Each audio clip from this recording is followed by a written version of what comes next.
Hello, my name is Jamie Irvin. I'm the host of the Heavy Duty Parts Report, and this is our first edition of HDPR Live in 2021. We are back. We've had a couple weeks off, and it was great to recharge the batteries, but the Heavy Duty Parts Report team is ready to go. We are really looking forward to today's conversation. I wanted to mention that if you would like to participate in today's conversation, please feel free to submit any comments or questions that you would like.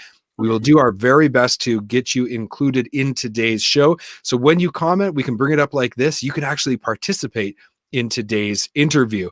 Now, let's talk about who we have coming on the show today. So today we have Tony Aboufawaz joining us. Tony is the vice president at AFA Industries, an aftermarket engine parts manufacturer. He noticed a trend in 2020, and we're going to talk about how that's going to impact 2021. So let's invite Tony on right now and get him here. Tony, welcome to HDPR Live.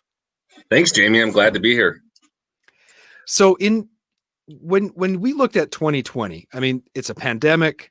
There has been a lot of suffering by a lot of different people. You know, some industries suffered a lot more than others, but some industries actually did quite well. They saw a big bump up in their business. And, you know, from your perspective, you're making engine parts and you're working with rebuilders and people who are distributing parts, and you saw a trend. So I'm really curious what that trend was, and maybe you could explain that to us. Yeah, sure, Jamie. So when the pandemic hit, I think everybody saw a downtrend, right? It impacted everybody severely, and in March and April, you know, our business really slowed down, and I think most industries did. But we were considered essential. As you know, when crises hit, also heavy duty engines become more and more in demand. Any type of crisis you can think of, there's always a need for construction, the transportation of goods. So I guess for our industry, business does increase when crises do come upon us. So we did notice that in around May, June, especially domestically in the U.S.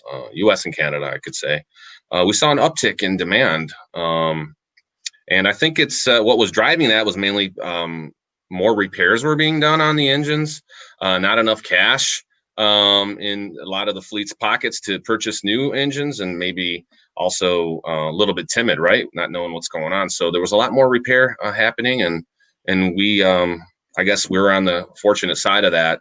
But at the end of the day, we just wanted to do what we could to help our customers, to help people out because of the way things were going. And it turned out to be, as far as business is concerned, it was good for our business. Yeah. Well, we've talked a little bit about it, but you know, the driving force behind that trend. So what you're telling me is you saw an uptick in engine rebuilds, and you know, we can speculate and say, okay, it makes sense that if there's a lot of uncertainty, maybe they're going to try to conserve cash. Was there anything else that you saw that you thought maybe was impacting this trend towards more rebuilding versus just replacing new? Well, like I said, I really think it was the lack of purchasing of new vehicles, which caused many fleets to have to just repair their current fleets, and a lot of engine repair was being done.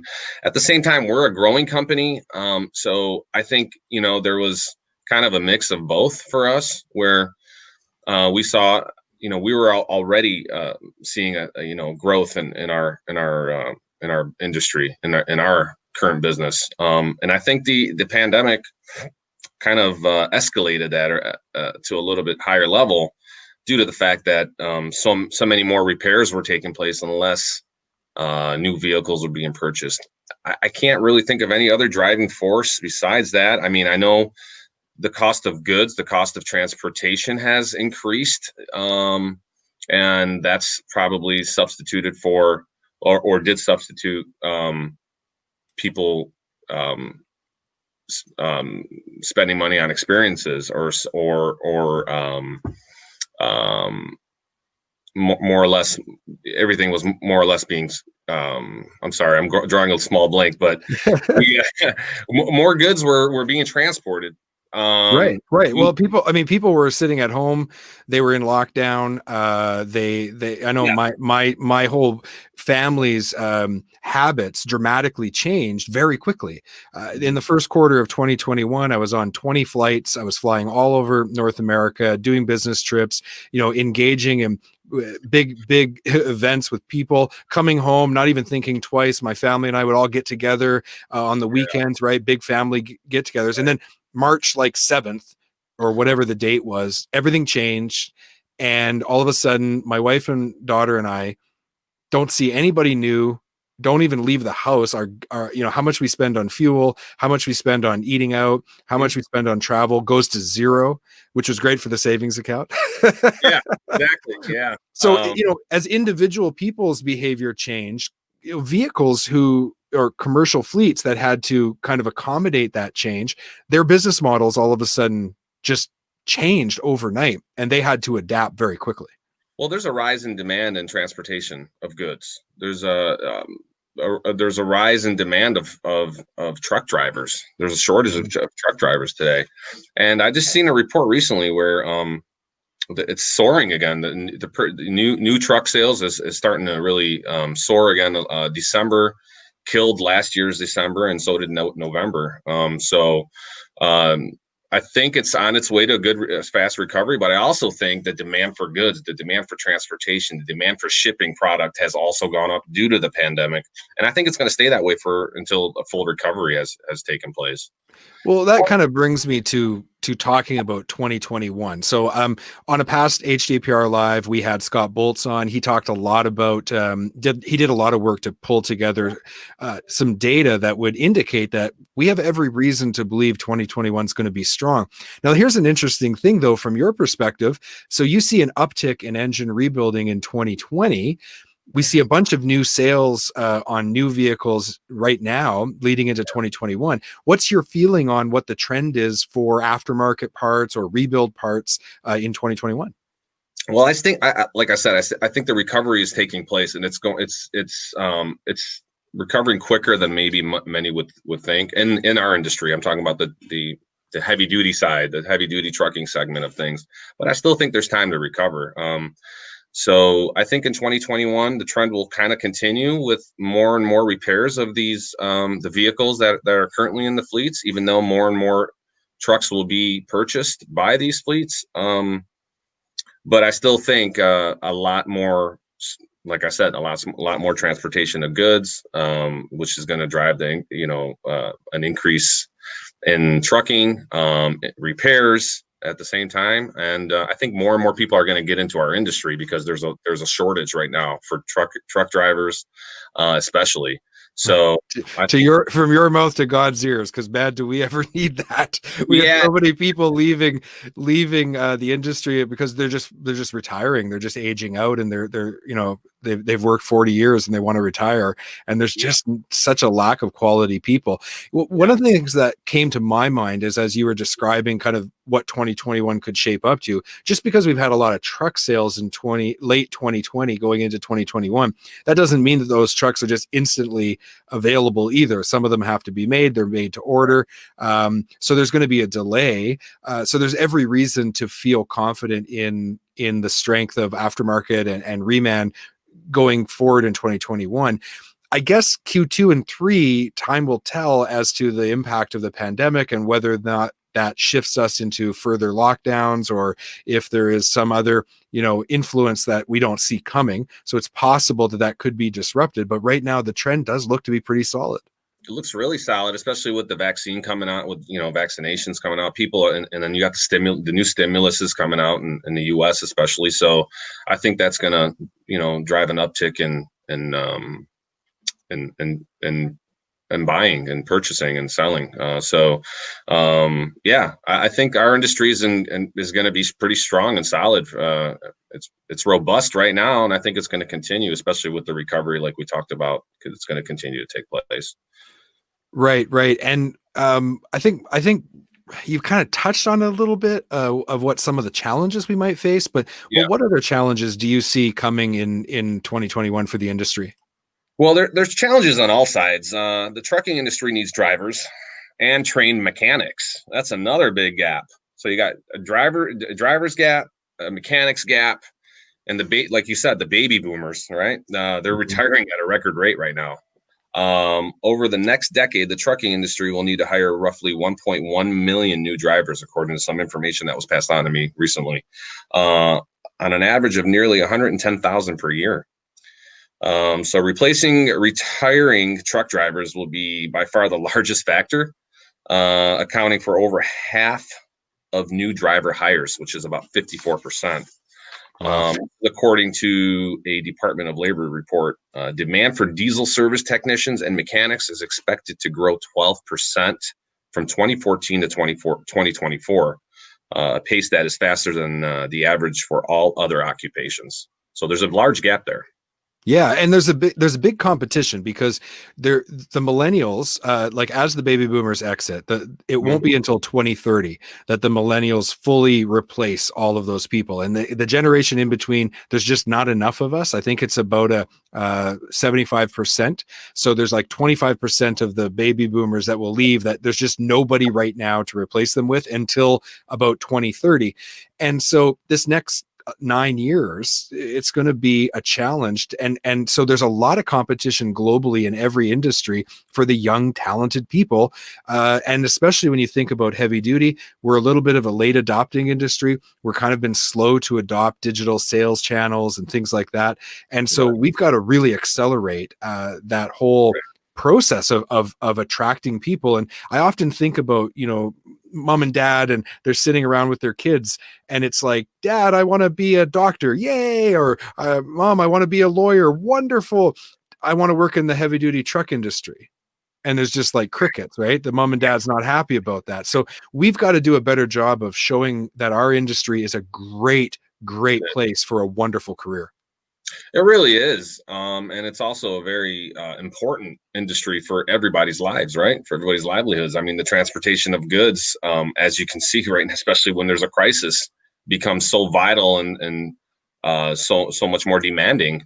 So I think our industry is in great hands. I think it's always going to be around. It's a great industry. And yeah, it's a challenge. I mean, the same challenge is happening in the engine part side of the business. There are not enough people interested in engines and their respective parts joining our industry. So, and no organizations are really taking up the challenge to convince their younger people to join the industry and train them. Yeah. It's a big uphill battle that we're facing for sure. Yeah, I mean, I don't mean to sound like negative or anything about it. It's just a challenge, and I think that gap will be filled. I think with technology and everything every day constantly on the rise. I think this industry will start picking up some good young talent, and I think we're in good hands. I mean, I do see there are some young people coming into our industry, just not enough. But I think as time goes and the more that technology gets involved, like you said earlier, the heavy duty is always kind of like 10 or 15 years behind automotive, right? When it comes to technology and all of that. So I think it'll start catching up, and I think that will also gain some interest from the younger generations. Yeah, when I'm thinking it was February, and I was at the ATD Show, which is for the American Trucking Association, puts on a show for truck dealers. Yes. And really, they just piggyback off of the automotive dealership network, right? Yeah. And so we're in Vegas, and we're in our little 2 conference rooms kind of brought together for our trade show. And we're looking around, and, the average age is well into their 50s of people there. Mm-hmm. And then my partner and I, who was helping me with the booth, JB Ryan, he's the vice president of Diesel Laptops. We went over to the automotive side just for a little walkthrough. And, like the average age was like 26. And there was lots of men and women. And there was a lot of representation of like every group of people, and the whole feel of it. And the show was like 15 times the size, right? Mm-hmm. So it just sometimes people don't think of heavy duty, but man, because of that, there's so much opportunity, because I think people are more focused on other industries. So, if you're a young person who's looking for a career, you want to definitely give heavy duty a thought, because do you want to go and try to compete with tens of thousands, or do you want to go where you can have a great career and maybe you're only competing with a few hundred people? Yeah, you're right, and it's longevity. Also is there in the career of heavy duty, and like you said, there's not as much competition, and it's really interesting. I find when we hire young people here all the time, and it's great to see them. A young girl coming out of college that has no idea, or a young guy coming out of or no college, or just coming out of high school and wants to be in the parts business or something. And it's great to see how interested and how intrigued they get once they start learning and understanding how to identify parts for a customer, or how the diesel engine works, or how engine or truck parts are identified, and what customers are usually looking for. And once they learn that they can help somebody, or they can make an impact in this industry, I think a lot of people get interested and they become more and more intrigued in it. It's really, I mean, I've been in it for, I don't know, over 20 years. And since I started, I mean, it's every day I'm learning something new, and I love it. So, I feel the same way. Definitely. Yeah, I mean, it's really interesting. It's kind of like one of those industries when you're in, it's really hard to go to or to leave it, right, and to get into something else, because it's like never-ending challenges, and good challenges, but good opportunity too. I feel it's funny because I left in 2009. I started in 98. I left in 2009, started a contracting business. I had like $700 to my name. It was 2009. Things were tough. That's a whole other story. But I built this contracting business up, and in 2016, I sell it. It was a great merger acquisition deal. Sold it to a competitor, and it's like I'm too young to retire. I want to do something. What am I going to do next? And Heavy Duty just said, "Hey, welcome home, Jamie." And I was warmly welcomed back to the industry in 2016, and the rest is history, because now the Heavy Duty Parts Report exists, and I'm glad to be back. And I can honestly say that I have no intention of ever venturing outside of this industry again, because there's so much work to be done, and I want to be a positive driving force going forward. So I'm here. Sorry, Heavy Duty, you guys are stuck with me now. You let me back in, and I'm not leaving. It's a huge industry as well. I mean, people don't really look at the scope or the magnitude of our industry all the time. And we've seen some studies done in 2019. It's about a $30 billion industry just for parts alone, and from class 6 through 8 vehicles. So, I mean, that's all types of parts, right? You're talking from bumper to bumper. But 34 billion just in North America. Like it's 107 billion or something like that globally. It's big business. And we do tons of export as well, whereas a lot of our people, our colleagues, do as well in our industry. Export's huge, so it's a huge industry, and it's vast as far as the parts are concerned. There's so many different areas in our industry where you can kind of specialize in or learn about, and there's a lot to learn. There's so much involved in every vehicle. There's a vast amount of parts that you can learn about and gain knowledge on. I mean, it's not something where you're going to get bored doing. You're going to constantly be able to learn something new. That's right. I'm curious, we've been talking about what 2020 was like, the trends that we saw, how it's impacting 2021. What steps did you take at your company to support your customers through the pandemic? Yeah, so we took quite a few steps. Number one was, first thing, we're a very customer service oriented company, as any company should be, right? We're constantly offering help to our customers in the way of delivery options, packaging changes for better servicing of an engine, and a one-stop shop by offering parts that we have added for their convenience. So it kind of accelerated us as far as offering more to them, giving our customers more support.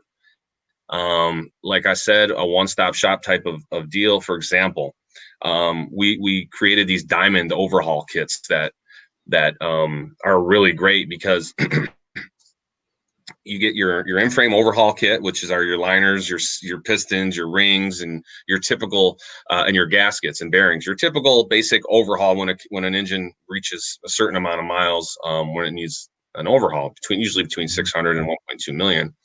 But we also added so many other things to our lines, and we made a one nice little diamond kit where you can get everything else you still need besides the parts that you get in a basic in-frame kit: oil pumps, injectors, water pumps, head bolts, thermostats, exhaust manifold hardware, so many things that a customer can just get now all in one stop as a one-stop shop or a kit, and it's very, very convenient for them. And that's one of the things we did, is just to give our customers a lot more support, not having to look elsewhere, mainly just because they want to get these trucks rebuilt and back on the road. It's a very time sensitive industry that we're in with the trucks, right? So for sure, for sure. So it sounds like you really focused on trying to make it easier for your customers. Matthew Mosley comments, he says, we'll continue to struggle to have new folks grow unless the older guys take them by the hand and teach them the business.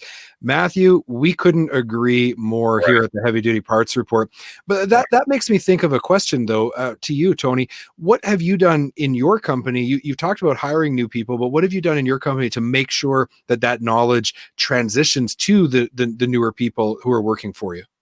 So we're not limited only to teaching or educating or supporting our own employees. We view all of our distributors and their sales forces as part of our family. That's really our whole, so our whole team. So we're constantly training. We're offering training on the engines, technical support style training, things that we wouldn't have to do in the past. Usually mechanics and technicians, they know all of the proper repair procedures and tools that they should be using. And usually the manufacturers, all we do is manufacture the parts to meet or exceed specs to perform in the engine, to meet the engine's demands. But we constantly are training our teams. When I say that, I mean our customers and our own employees on engines. For example, upgrades that have been made, changes that have been made in the engines and why they've been made. For example, one is I can give you is the ISX. ISX is one of the most popular on-highway Class 8 engines, right? Right. Cummins ISX engine. So that engine has gone through a lot of changes and upgrades and design from when it was created until today. They're constantly making changes, and we are constantly educating our folks and our teams and our employees on what those changes were and why they made those changes and what tools you're going to need to now repair those engines. Whereas, in the past, technicians and mechanics already knew that or had that information, but the technology is increasing. The way these engines are running is a lot more complex than they were in the 90s or in the 80s. You got, for example, the ISX liner went from a normal liner to an anti-polishing ring liner, right? So now you have a ring on top of the liner that it's really a carbon scraper ring, and it what it does is it scrapes the carbon off the top ringland every time the piston reaches top dead center and comes back down. It's scraping the carbon, which is a separate ring on top of that liner on that sleeve, to decrease the amount of carbon buildup, which carbon is a big an enemy to any engine, right? So you don't want carbon buildup. So, and when that liner change came out, there were new tools that came out to install them. And a lot of times we had customers call and say, hey, I got this in-frame overhaul kit from you, and it's got a liner with this ring on top, and the one I took out of the motor didn't have that, and I don't know what to do. And we kind of have to educate them. So we realize things like that's just an example. So things like that drive us to prepare training and prepare slideshows and all of that to present to our customers, so they can understand these new nuances that are occurring with these engines. We're constantly training. Well, thank you. That's a great answer. And thank you, Matthew Mosley, for commenting. We couldn't agree more. And that gives you some insight into what AFA is doing to try to do their part to make sure that the next generation gets the training that they need. Let's close out our conversation, Tony. What did you learn in 2020 that you didn't know before the pandemic started? Oh, man. I think a lot of things, right? We learned things about people. As far as our industry is concerned, I learned that one of the major things I learned is that you really got to go above and beyond for your customers, especially in our industry. I learned that being there for them during a crisis is so important. providing solutions to the market. No matter what's going on in the world, you can't stop. You got to keep going because life keeps going. I also learned how to cut costs, as many companies had to, right? Because we took a real significant hit in sales when the pandemic hit. It almost came to a standstill for most people, I think. So we had to really buckle down and get a lot more efficient. And we had to also get a lot better for our customers, provide more support, more training, stay in contact with them, let them know we're here for them to help them. And I really learned that no matter what happens, you just got to keep on trucking along. You got to keep the momentum going. And I think 2021 is going to be a great year for everybody, for our industry. We're really optimistic about it as far as, with the pandemic and everything. I think things will get better as well. So, yeah, that's great. That's kind of what we learned, is just to, like I said, buckle down and keep providing as much support as you can, no matter what comes at you. Yeah. I couldn't agree more. So Tony, I want to thank you for being on the show. I really appreciate it. If people are interested in learning more about your company, they can go to afaindustries.com. I'll make sure that there is a link in the show notes of all the broadcasts, as well as on Heavy Duty Parts Report when we load the replay. So thanks so much for being my guest today and sharing your experience in 2020 and what you've been doing for the industry and the trends. It's fantastic. Nah, Jamie, thank you. It's my pleasure. Anytime. Thanks for having me. My name is Jamie Irvin. I'm the host of the Heavy Duty Parts Report. I don't know if you know this, but we have a podcast. You can go over to heavydutypartsreport.com. We interview manufacturers like Tony and his company every week, and we talk about issues related to how to lower cost per mile and the importance of manufacturing, purchasing, and installing high quality parts. If you would like to be on Heavy Duty Parts Report on the HDPR live segment that you're watching today, if you're an industry professional, if you represent a company that works in the industry in some capacity, I'd love to have you on the show. Go to heavydutypartsreport.com/live. There is a form there that you can fill out. We'll do our best to get back to you within a couple business days. And we are booking out about a month in advance. So just keep that in mind. So that's heavydutypartsreport.com/live. Next week, we have a guest coming on that has an interesting perspective from the original equipment manufacturer of trucks. That's John Ademi. I'm really looking forward to my conversation with him. So tune back in next week, same time, Friday, 10 a.m. Mountain, 12 Eastern, and we look forward to seeing you then. Have a great weekend, and thank you so much for tuning in.